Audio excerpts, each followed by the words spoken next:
All right, guys, welcome back to the Side Dish Podcast. I'm your host, Aaron, as always joined by my co-host, Celine Jung. Hello. The 26-year-old intern, Chris. Hi. Our sound engineer, Jay. And our special guest this week, Elena Kim. Hi, Elena. Hello. Hi, guys. Before we jump into Elena and the topic that she brought to us this week, just want to give a quick shout out. Today is March 1st in South Korea. 3일. It's a national holiday. That's actually very important. And I didn't know very much about, to be honest, until relatively recently. Celine, do you want to maybe just give a quick overview of why this holiday is important in Korean society? Yeah, I like this holiday because it recognizes March 1st, which is like some of the earliest known movements against Japanese occupation. And it was a protest organized entirely by students. Right. Oh, And- this one. yeah, Okay. I think and I've seen it's- some movies about this. Yes. Specific Yeah. And it sort of like garnered a lot of attention and traction, you know, for all these. Basically, these are civil rights. This is our civil rights movement, essentially, It right? is. But it's interesting because it was like an unsuccessful movement. Right. Because occupation continued on, right? For many decades, yeah. Yeah, the protests were quelled. So I and- think the protests started in Yeah. 1919, and then but persisted until the 40s. You know, and then I read on 1945. Wikipedia that it led to more than like 2.5 million demonstrators throughout the course of this movement. So it's a pretty big deal actually, and it's often overlooked how much oppression Koreans had to fight against. For sure. You know what I mean?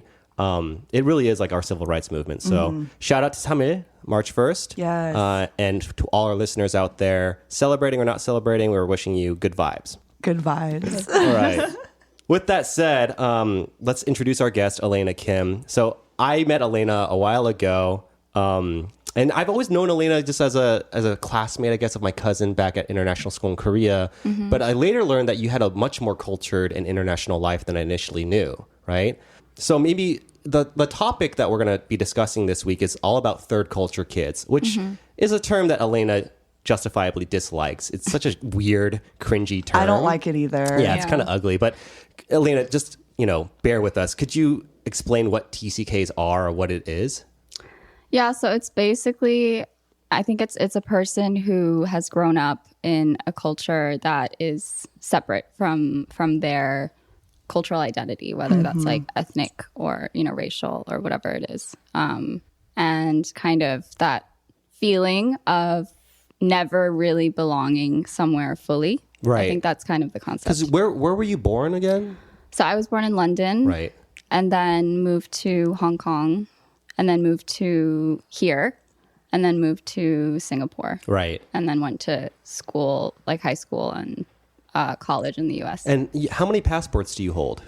Three now. Wow. And then a Singapore permanent residency. Wow. That's a lot. Yeah, you were the most cultured person I probably know. 2 is a lot. And 3 is like, oh, whoa. Yeah. 3 was recent, like a year. Wait, and which I've only passport been, is that? it's my Korean That's the citizenship. Korean one, I see. Which I've only had for like a year. That's Yeah. very When you were exciting. younger, did you ever think that you'd be a Korean citizen or even like be No. living in Korea as an adult? We'll get to No, that later in the yeah. episode, I guess. I just have to say, Elena taught me the name of some fancy cheeses, and that's how I knew, like, wow, this girl has seen the world. Through cheese. Yeah. Comte. Cooked it. Straight out of Compte. God damn it, intern. That's what the intern is for. Well, so third culture kids, TCKs, these are kids that are kind of, I guess you're suggesting, a little bit distanced from their native cultures, right? So you're Korean, by blood Korean, but you grew up in Hong Kong, Singapore, UK, America. You haven't spent that much of your life in Korea comparatively, right? Because Yeah, I think I lived here for 6 years when I was younger. right? Yeah. What was it like, I guess, growing up as a Korean person in Hong Kong and then Singapore? Because I feel like also you don't even necessarily look super Korean. You know what I mean? Like, do you think that did people assume that you were Singaporean, for example, growing up?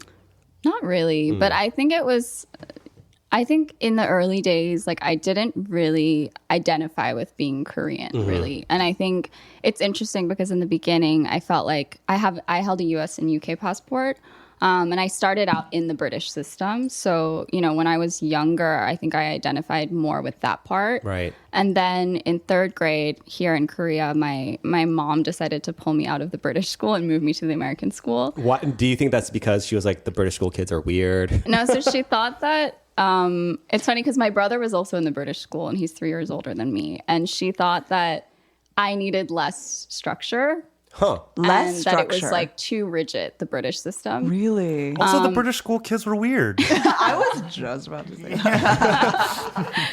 But she kept my brother in the British system until SFS became like joined. I see. Yeah. Like in high school, right? Yeah. We all come together. I mean, And then, that's yeah. why your brother is the way he is, and that's why you are the way you are, right? So, But no, I think it was interesting because at that point I remember too coming in with a British accent. And I remember at that age, all you want to do is fit in. So then I lost it really quickly because I remember I was just trying were there to get rid certain of words it. that you would say that you got a hard time about that you recall distinctly?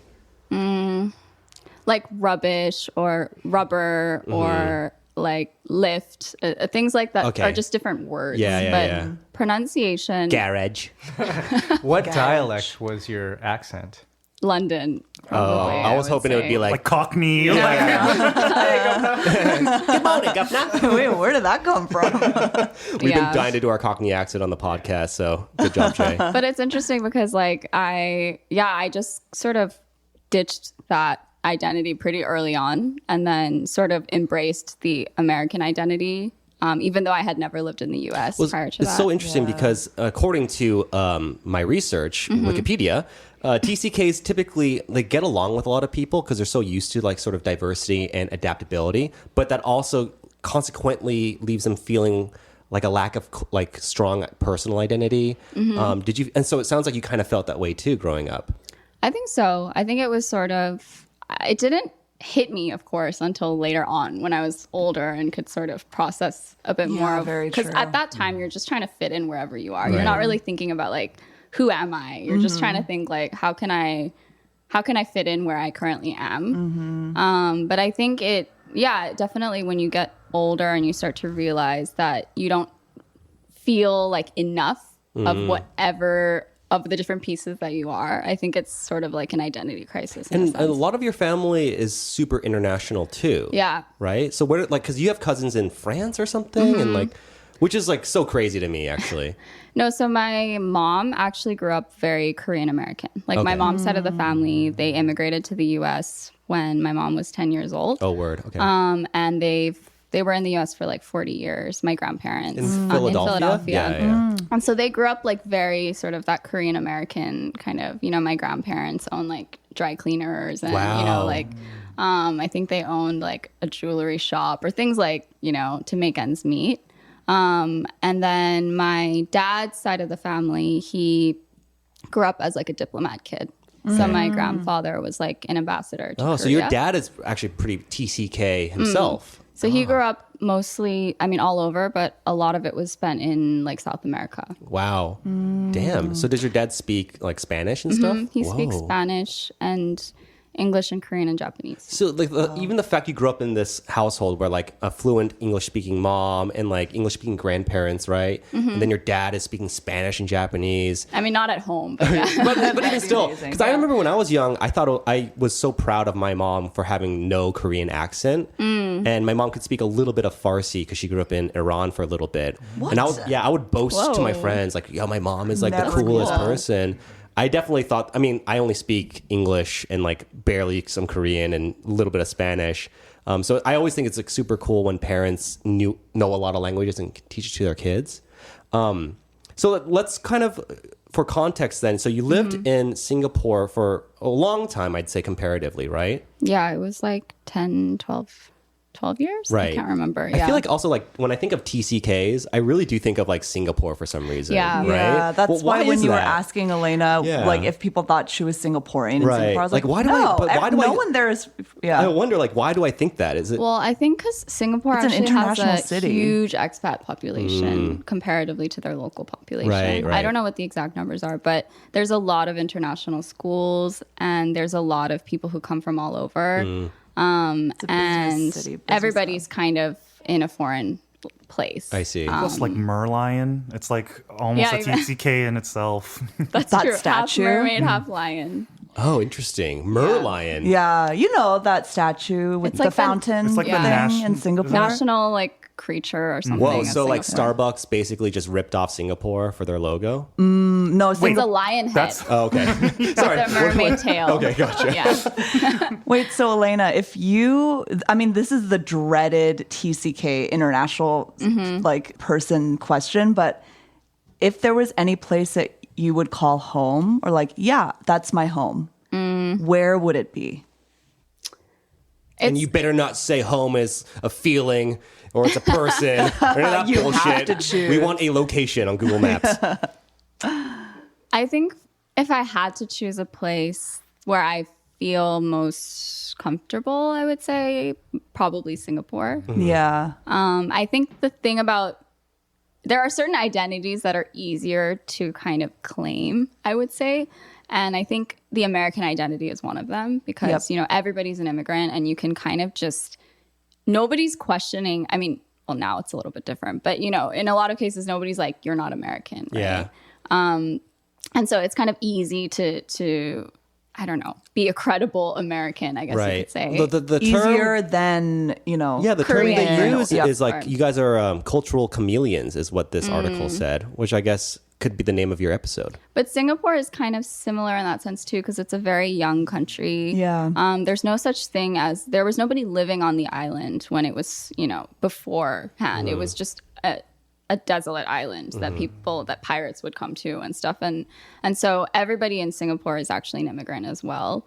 So I think there's kind of an openness to people from other cultures there because it's such a melting pot of different cultures and religions. So I think in that sense, it is a lot easier to sort of identify with that as well versus like, the Korean side of my identity is a little bit different because I think that it's just different culturally, right? And I Right. think Korea is very much one of those countries where your ethnicity and like being Korean by blood is really important. And even thinking about it on a day like today, like being Korean was sort of an act of resistance if you think about it, kind of like being Jewish or something, right? Like people who have been oppressed, like groups of people. And so kind of being able to sort of have a firm sense of that identity, I think is really important to the culture here. That's such a good point, actually, because Koreans, we're such a homogenous society to literally say what everyone else in Korea always says,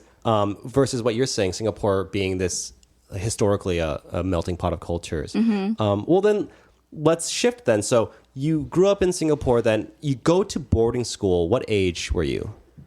I think I was sophomore year, so that was 15 Oh, okay. or 14. And by 15. then, your British accent has been basically Long gone. Yeah, long Yeah. gone.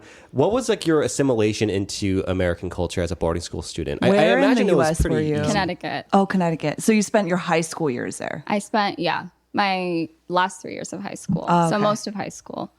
That's an interesting time to go, though. Sophomore Yeah. year as opposed to freshman. Was It's there like a you're a reason for transfer that? student. So Yeah. actually, a lot of people go to boarding school sophomore year Oh, okay. because in the U.S., actually, a lot of prep schools go until 6th grade Oh, I see. and then start 7th. They go until Ninth ninth grade. Ninth grade, grade. Yeah, and like then rectory start. school or something Yeah, like that. so a lot of right. sophomores actually. There's a lot of incoming sophomores Right. at that time, and I knew that I wanted to experience 1 year of high school in Singapore, and I'm really glad that I did because I had a lot more sort of freedom. And when I went to boarding school, that freedom was just sort of taken away, and it was very structured and very sort of. Your schedule is very structured and very rigid. And Do you so- think that boarding school, I guess, gave you discipline? And because I feel like that's what a lot of boarding school kids take away is like, structure and discipline. But you don't seem like you were a wild child by any measure of the word. No, Or I were mean, you? in ninth grade, Ooh. I did start drinking earlier than most people in my grade, like my friend group we started drinking in like 8th grade. And What? Going clubbing in like 9th grade. Wait, and, hold the You know, it was phone. just I like know. I feel like that is a case at a lot of international schools. No, so I hear about that, right? Also But I because- just can't conceive of a 14-year-old somehow getting into a club. Because think about it, know. if the drinking age is 18 in the country that you're living in, Mm-hmm. right? That's the Yeah. legal drinking age, then you obviously start way earlier than that, right? And so kids actually start going out trying to go to bars and clubs by like 16. I right? get it. I get it. It's just Yeah. like you can see. I feel like you can tell immediately when like a 15-year-old girl is trying For to look like she's sure. 18 because Yeah. she's wearing way too much makeup. No, also like, things have changed. I don't think you can do that now, but I don't know. I mean, back then, I literally just had to go on like photocopy my passport onto like Microsoft Paint and then just change the number. Right, And then they right. would accept passport photocopies. Right. So I would just bring a Right. photocopy. Wow. So then you're at boarding school. Are there any memories that stick out, like formative experiences? They don't have to necessarily be racially like driven per se, but like for example, when you got there, did you feel like the token Asian international girl, or did you kind of just immediately assimilate with white culture? So I think at my boarding school, it was mostly Americans, and then the international the international student population was not that big. And there was nobody else coming from Singapore. There were Korean students, but I wasn't super close with them. Yeah, because they I were didn't probably like nerdy. No, but I just didn't identify. I didn't feel like it's totally different. I didn't right, identify right. with that part of my identity that much. And so it was more natural for me to be friends with, like Americans. Yeah. And, like particularly, I mean, it was mostly white schools. So It's so crazy to look back because, like, I also went to high school in America. Well, I was born and raised there, J2, but I was pretty ignorant to the idea of like an international kid coming from like Taiwan or China or Korea and then going to my public school. Like, it didn't really make sense to me. And I remember there was this one kid named Bo Wang, like a Chinese kid who didn't speak English that well, but he always hovered around my friend group, which had a few Asian kids in it. It was like white and Asian. And looking back, we treated him so horribly because we just totally ostracized him. Didn't even make an effort to understand where he was coming from. But he wanted to attach to your friend group because He you guys so were Asians. desperately wanted so he saw a friend the group. Yeah. Interesting. And our way of like, we were nice enough. Like we would say like, hey, Bo, like how's class? But we never invited him to like hang out after school. And then at one point, one of the Chinese kids in my friend group drew a picture of Bo and wrote Jumbo Wang underneath it, and he drew a picture of him with a huge boner, pretty much, which was like hilarious for like 9th graders. But we ended up calling Bo Jumbo for 4 fucking years, which we thought was a term of like endearment, but obviously is latent bullying. I mean, that's what it was. So I look back on that being like, I had no real frame of reference, right? Because to me, I'm like, you're a not cool Asian person, and your not coolness is rubbing off on my attempts to be and cool. that is just that is such a high It's school like, I thing need you to think stay about, 10 steps away from me, please, at all times. That's what it is. It's just like being cool. So but I guess you're saying that you weren't mean to any of these like Korean kids, but you didn't hang out with them, right? Yeah, I didn't hang out with them really. Yeah. I mean, I had like 2 really close friends who kind of, took me in and sort of like I would spend weekends at their houses because a lot of students at my school, they sort of lived in, neighboring Like day areas. students instead of Not boarding? day students, Okay. boarding, but Okay. they would be from like a different part of Connecticut, or they would be from New Jersey or New York. So, they would go home a lot on the weekends, and it would sort of be the people who lived far away, whose families were far away, who would have Right. to stay. But my friends would invite me, back to their house a lot. So I spent a lot of weekends with them, actually. But no, I think it was definitely like I had been told. I remember just being told a lot that I was like the cool Asian or whatever, like kind of. And that's the thing, right? It's like there Right. was a cool version of Yeah, our race and a exactly. not cool. And So of course, at the time when you're in high school, you just want to be cool. And if you So- think about it, what is cool versus uncool, right? Yeah. it's just like It's basically just- our complicit it's our- yeah. nature. Yeah. model minority stuff. Yeah, really. yeah. How foreign are you? Right. Or like, Exactly. you're American. Like to these people, you probably were just American, right? Did they see you that way as, oh, this is just a Asian American girl? I don't know. I don't even think they knew that many Asian Americans, to be honest. But yeah, I think it was, I mean, there was definitely an acknowledgement that I was different, And I think part of me as well was coming from Singapore. It was something that I was sort of also proud of, I guess, that, I came from a place that is more international and I guess cosmopolitan than the places that they came from. Not to judge them, but it was sort of something that I was proud to kind of own. For sure. But I do think that the problem was sort of in the assumption that, it's a cool Asian, not just like the assumption by saying cool Asian is like you said that Asians are uncool in general, right? Yeah. Right. And that was kind of the... And that was they were putting that onto you. But it's also funny because if you look at right now, even there's a lot more dialogue around, Asian Americans or Asians in general pushing against model minority myth. But there's also concurrently this weird trend where it's like the cool Asians are the rich, trashy ones. You know what I mean? Like I'm seeing parts of that, like in that new show. Bling Empire. Yeah. Where it's like, But are they supposed to be cool? Well, I don't know if they they're just supposed all to be, but when you freaks? give someone like that a platform and an audience, you are by definition making them cool, right? think? I mean, yes, that's how media works, in my I opinion. mean, was the cast of Jersey Shore like considered cool But even when that's the thing. They were, and a lot of Italian Americans, I remember at that time, were like, "That's not what we're like. Like these are fucking caricatures." And to be fair, I think most people who watch these kinds of shows understand that they're playing a character. Yeah. But what I mean is like, I can imagine it being a different story if you were an immigrant who doesn't speak English that well, but you're very rich and flashy. You could probably assimilate pretty quickly versus someone who's a little bit poorer. yep. Yeah. I mean, I feel like I disagree a little bit. I think the cool Asian is literally how American you are culturally and language wise.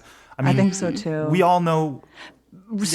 a super rich foreign student who like comes into the mix and they can't really speak English. Yeah. Are I they mean, just immediately cool? I understand what you guys are saying. Yeah. Yeah, because I have that image in my head too. It's kind of like, it's kind of corny, right?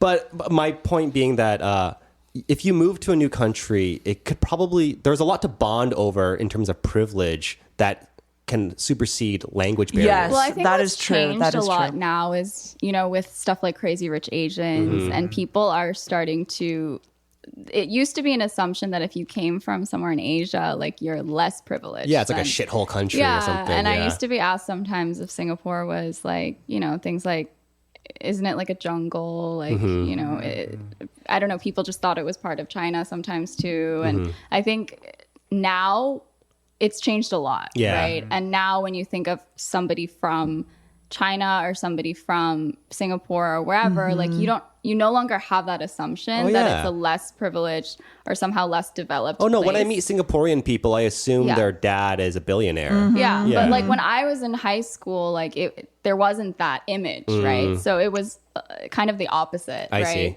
see. So it was sort of, which there were a lot of international school. I mean, the international students at my school a lot of them were from Asian countries as well, and I think. But they didn't know what conte was.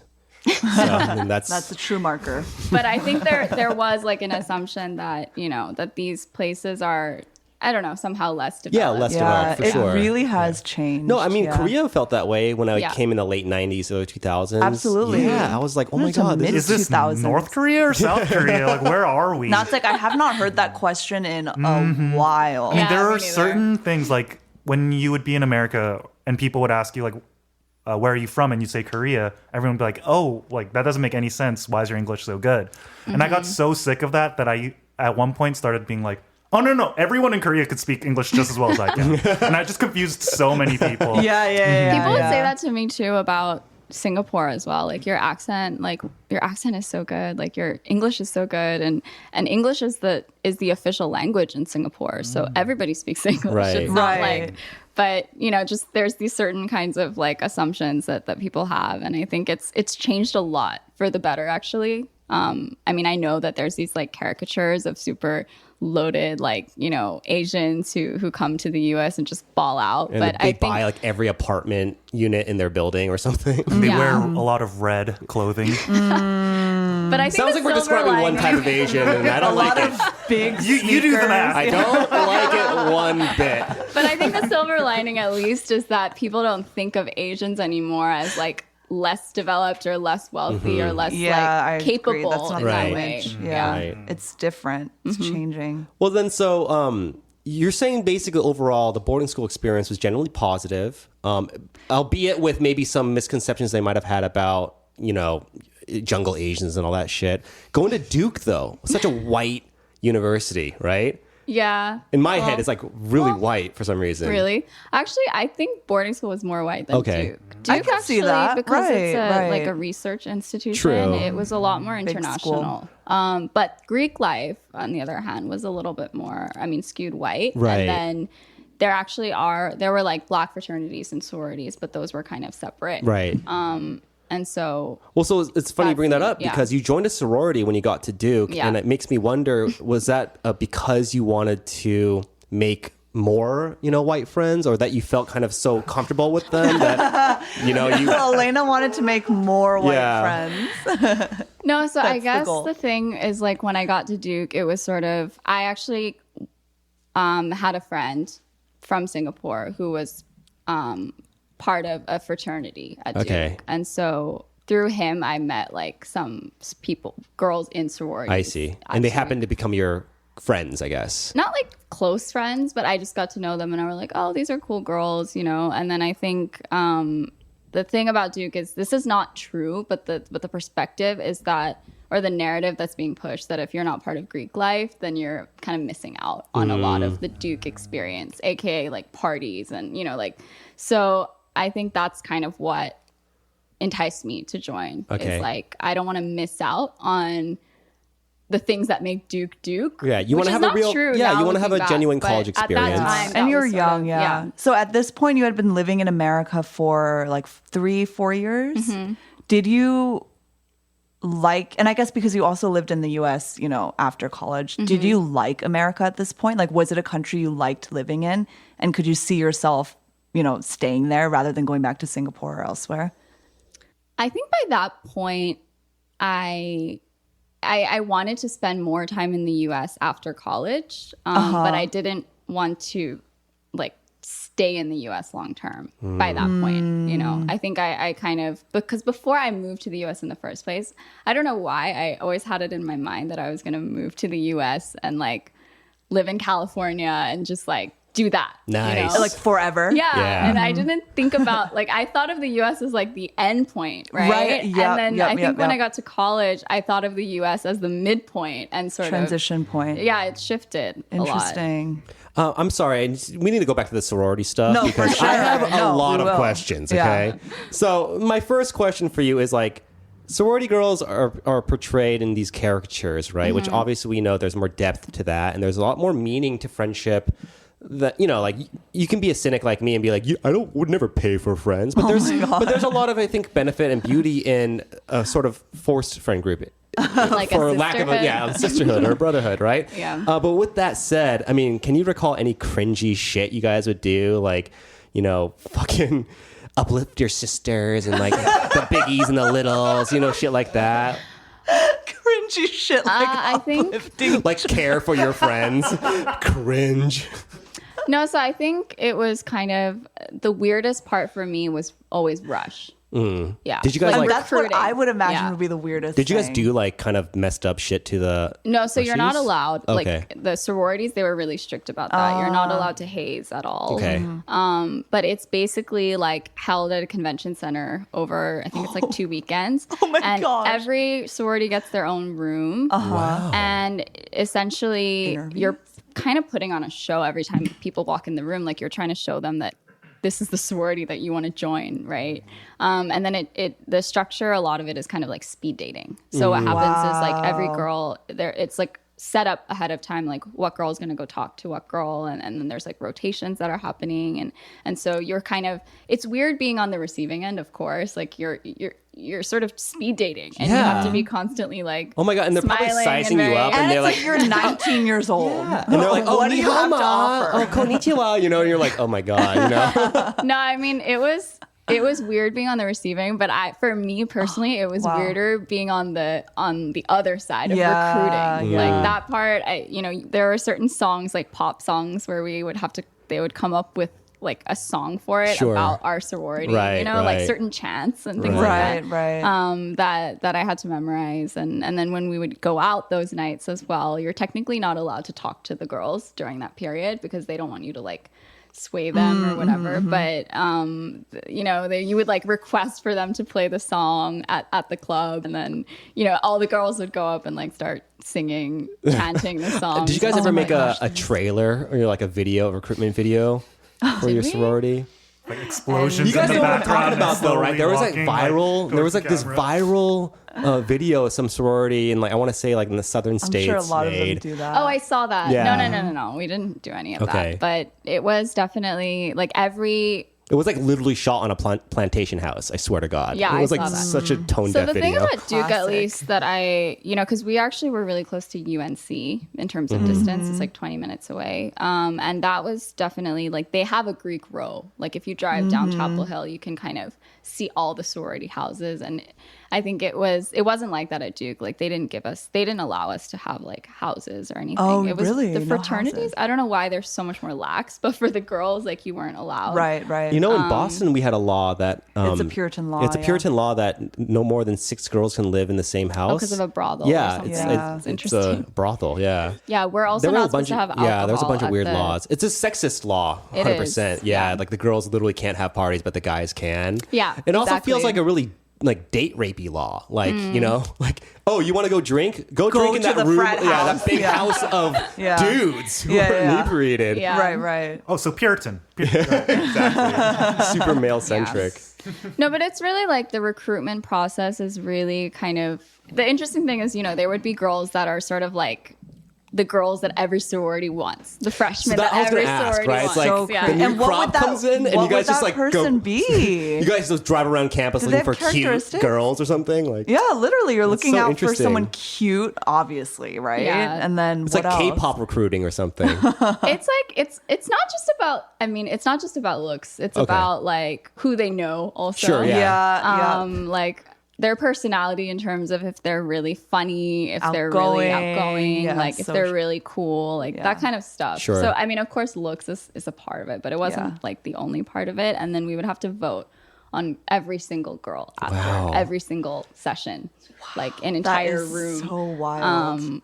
Which was like It's just exhausting like because the sometimes movie. these would go on for like hours. And then also, what is the party scene like at Duke? The sorority party scene. Well, the Greek life scene, Greek I life, think, yeah. was very interesting. It was what happens when you join a sorority, essentially, is that your social calendar just becomes set up in such a way that Right. you never won't have something to do on the weekend because there's always something. And during the week as well. So during the week, we would usually have mixers, which are, it's like a smaller party with just another fraternity. And sometimes it would be, and it would usually be themed as well. And that would usually happen during the week. And then on the weekends, Wow. on the weekends, it wasn't always like a big party, but there were fraternities who were known for certain huge parties that they would throw throughout the year. So one of them would be like, one of them was called like pie and hard liquor. Another one was called like seafood. I mean, they all had themes. God, wait, seafood and Ew, liquor sounds like the Go worst. on. I need to know more about. And they have one party. bathroom in the entire There was fraternity. one called like, Dazed and Confused, I think. So they were But all what would themed. happen was that they would basically bus you over there. So you would take a bus to a random undisclosed location in the middle of nowhere. Oh my God, no. The day parties were more like, it's literally a party on like a random piece of land sometimes. Like It's like a condemned piece of land. yeah, and I think Set up the tent. Is that a foot? This is that an a skull? ancient Native American burial ground, so the theme is like cowboys and Indians. Like, I don't know. no, but there were some that were at like frat houses, but it was always like the sophomores had to live in it or something. 'Cause Right. it's like the The shitty shitty one. house that they have to. Yeah. Elena, what's the craziest themed party you ever attended at Duke? I mean, okay, there was a fucked up one, and there was also, I think, I'll start with the crazy one. I think the craziest one was probably the pie and hard liquor one. The theme of the party is that there's only pie and there's only hard liquor. That sounds. Can we do that and tonight? you have to. No water. No water. It's pie. It's hard liquor. Yeah, there's no water, and you just have to like. It turns into a pie fight. Like you literally just throw throwing pie pies at each people other. Oh, I and thought just- you had to eat all the pie. Oh, I thought I you were mean, you eating can eat it. Yeah. I mean, the concept is that you're supposed to chase the liquor with the pie. Right. But yeah, you would have to bring your phone in a Ziploc bag, and Wow. like it was just a total just mess. Whoa. Was it fun? Did you like Sounds It was fun, Yeah. actually. Those, Yeah. I mean, those parties are the kind of parties that I would never go to again in the future. Exactly. It's so dirty and disgusting, and like Gross. you're covered in mud and pie and liquor and just like everything. And showering Everything. after that And is you're such a. dehydrated as fuck. Right. But it was fun at the time. Word. But I wouldn't do it again. Okay. For sure. And what was the fucked The up? fucked up one. So this was like a mixer we had with another fraternity, and usually I don't know if the theme was. I think the theme was chosen actually by the fraternity. But the theme was pedophiles and juveniles, and it was like Oh my God. it was So not a good look. sorority were were the juveniles, and then the fraternity were the Mostly, pedophiles. but one of my friends dressed up as Michael Jackson. Wow. So like she was dressed up Whoa. as MJ, but Jesus wait. Christ. Okay, so since this is a themed like costume party, right? yeah, What was everyone wearing? like schoolgirl, like just like And the guys like, would dress up as like middle-aged men with Yeah. like pot bellies. I don't even remember what the guys were wearing. To They be have like honest. they're like tourists in Thailand or something with sunglasses and Hawaiian shirts. I don't fanny even remember. I just remember what the girls were wearing for some reason, and it was a lot of You like blocked it out of your memory. Schoolgirl little uniforms. like backpacks, like Dora the Explorer backpacks. Oh my gosh, this is like the more that I think about like that party, It's that such a like blows my fucked up- mind. Yeah, Wow. it was a. I don't think any of us were. Did it make just, like- national headlines? Because it feels like it could have. It did make it into Jezebel. I remember. Okay, yeah. Really? Holy shit. And that was really, not a good look. We got in a lot of trouble. You got in for trouble that. from the school? Well, would you ever? So you said like some of these parties were, pie and liquor and stuff, greatest times. But would you recommend joining a sorority to say like a 17-year-old girl going to college next year? I think it really depends on the girl. Like, because the pros, I think there are a lot of pros. Like, you meet a lot of people, a lot of new people constantly. And I don't think you have that kind of opportunity to meet so many new people. Yeah. Both like, guys and girls. And I think it also, one thing I realized is like, once you join, the older girls really want to like help you. So they help you. There was like a database of all the classes that anybody's ever taken with like rankings on the professors and like how hard it is. And, there's like resources that are available to you. And even when girls graduate and their companies are hiring, like they reach out all the time and send emails like we're hiring, like send me your resume. And so it was like a really good opportunity in that sense. I think if you're somebody who just doesn't really like social gatherings and events and like stuff like you have to be a certain type of person. like then it's definitely not for you because there's Yeah. a lot of that requirement. Right. Like Yeah. and also there's the financial burden as well, right? You have to pay dues. Oh wait, to be a yeah. member. I am very curious about this. How much does it cost to be a part of a sorority? To be honest, I can't remember. Is it I like guess we should ask your parents. Anyway.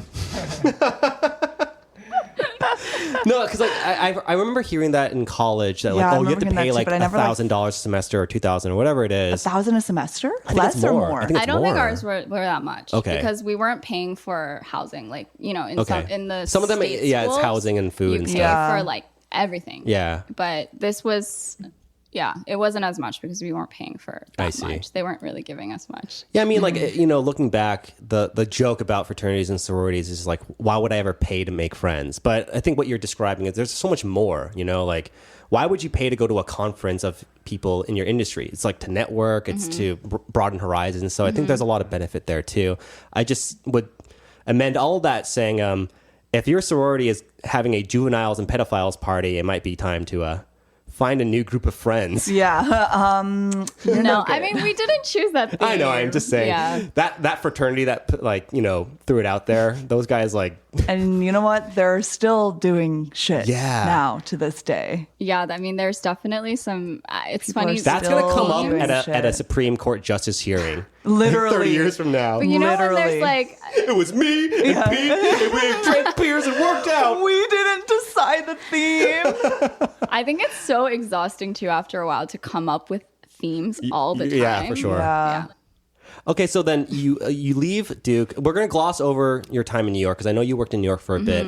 But then you moved back to Singapore and then Korea, right? Korea recently. Relatively recently, yeah. What About was that 3 like? Were years you ago. like not down to live in Korea? Was it more like you kind of had to move out here because of family, or how did that play so out? I was just really burnt out after New York, and I wanted to leave New York, and I didn't really know what I wanted to do, whether I wanted to stay in the same industry or not. So I kind of came back here as a temporary thing. I was going to come back here and study Korean because, you know, my mom was kind of like, you know, when else are you going to have the time to do this? Like, you should just do it now. And, you know, my brother was here studying Korean as well. And I felt like, oh, I shouldn't miss that opportunity since I'm not doing anything right now. So I came back here just with that purpose. And then I was going to kind of go somewhere after that, whether that's Singapore or I wasn't trying to go back to the US. So either Really? Singapore or like Europe was kind of what I was considering. Right. But yeah, then I just ended up staying here. And also I wanted to, I wanted to try designing a bag. So I came here actually and thought, you know, what a great place to do that because there's so much access to manufacturers and like. And you did launch your Yeah. bag company, yeah. Should we plug it real quick? Designed by Lena. Yeah. Is that no, it's the- Lena by Elena Kim. Okay, there. Lena by Elena On Kim. Instagram. Lena by Elena Kim. But yeah, I mean, I did that, and that was super challenging for sure. But I was planning on kind of leaving, and then I just sort of ended up staying. I also just ended up kind of going back to advertising. I wasn't like fully in advertising before. I was sort of more in the like consumer insights, like more research. But then I went like into advertising here and just Yeah, so kind of because right now you're doing like brand consulting or brand strategy.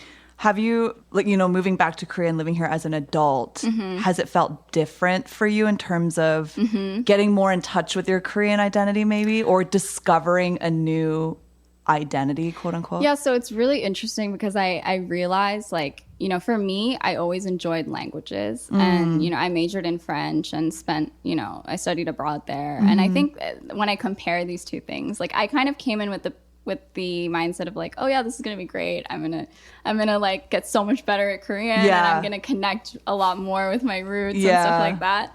But I think there's a tension here actually because when I was in France, it's more comfortable in a sense because I'm a foreigner, a complete foreigner, Right. in a foreign country. You don't have to assimilate or act like, you know. So there's actually like the bar is really low. There's It's actually true, yeah. not a lot of expectations of how like you need to be, Yeah. right? But here it's kind of interesting because, you know, I am like ethnically Korean. So there are certain like expectations or expectations even that I put on myself. Such as? Yeah, like just, you know, that I think if I'm in a foreign country, I don't have as much trouble speaking to strangers or speaking up. Yeah. I mean, I still do because my personality is not super outgoing. But here, it's like I feel like more stifled. Right. Like I don't sure. want to. I don't want to like pronounce something wrong, or I don't want to make a mistake because I feel like the judgment that I'm receiving is so much harsher, as well as the judgment that I put on myself, you know, because you are Korean. And that sort of like, to take a term from like African studies, like W.B. Du Bois called this the double consciousness of blackness. And then there is a double consciousness of being Korean or Korean American or whatever in any Asian country. You have to always be thinking about how you're perceived through the eyes of someone else. And so I totally understand and that. that is a stress as well. Oh yeah, it's an enormous Yeah. stress, and it could stifle a lot of like self-confidence or self-worth, identity. Creativity. Yeah, And I think something that also I've thought of is, you know, we have these biases, right? Like when I hear people do this, I mean, I'm guilty of this, but when you hear somebody speaking your language with an accent for English, like English, for instance, right? Like you naturally, for some reason, perceive them sometimes to be like less intelligent or less like competent, Yes. right? And so I think about that a lot here too. When like you're when I'm speaking speaking, Korean? I'm like, shit, I sound so much dumber, you know? Yep. Like Yeah. I don't sound like intelligent. that's why I just say Right. it in English, and Yeah. I'm like, well, if you're educated, you probably speak English. Well, because in my industry, a lot of parents actually are fluent in English. Thank God. right. And even the ones who aren't fluent are fully able to understand English. So you just speak to all of Right. them in English, right? all of them. Yeah.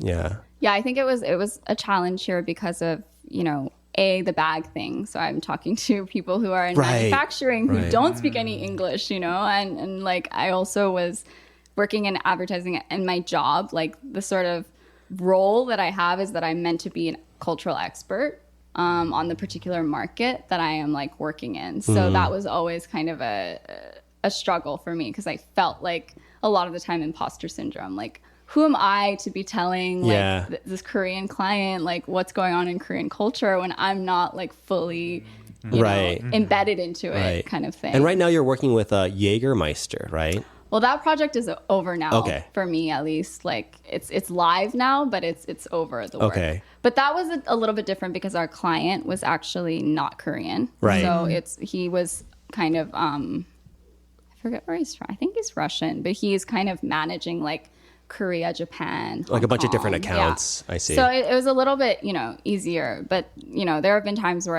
I've also worked with a Korean client. And so then it becomes like even more scary because I'm like, Have you ever worked with an American client? in Korea? Yeah.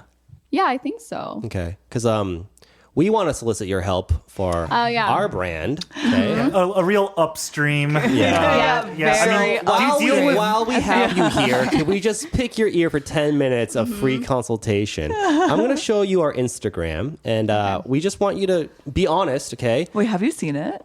I think so. You better have. You Oh, she follow us. follows it. Yeah. I've seen it. But what do you think But not might be close. working here in terms of brand? What do you think could we improve on? Or if you had this name, right? The Side Dish Podcast. I just want to know what is triggered in her mind when she sees Our the page, Instagram. yeah.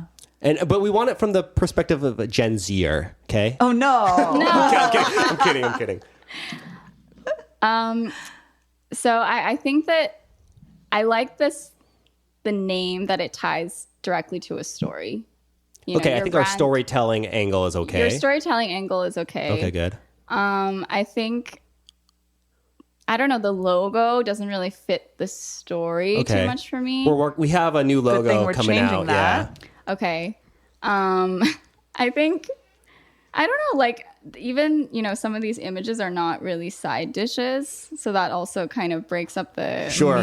Yeah. Okay. I'll take the heat on that one. Food, Yeah. the food photos. I think something also that's like helpful to think about is, I mean, you guys are writers too, so you're familiar with like storytelling Yes. techniques and like archetypes and things like that, which are actually the same as what we use in brands too. Mm-hmm. So when you think about like certain brands, like you have the hero, Yep. right, which is like Nike, or you have the outlaw, which is Harley Davidson, or, you know, brands can take on these certain archetypes or even a mix of archetypes to sort of, because we're so familiar with them that we'll instantly kind of, as humans, just sort of gravitate okay. towards them or recognize them. And so I think if you're trying to like humanize your brand a little bit, because I think the best brands are kind of like resemble real people, Okay. you know? So if you kind of think about what your personality is, or like what kind of tone of voice you want to have. Sure.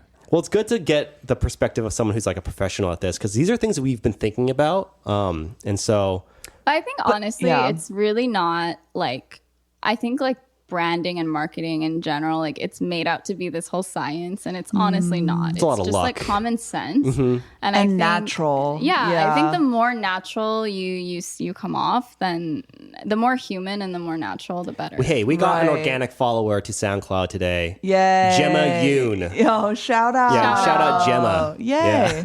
Who is that? You have no idea. No, we have no idea. Yeah. In any case, Elena, thank you so much for sharing your story of being a third culture kid, although that term is whatever.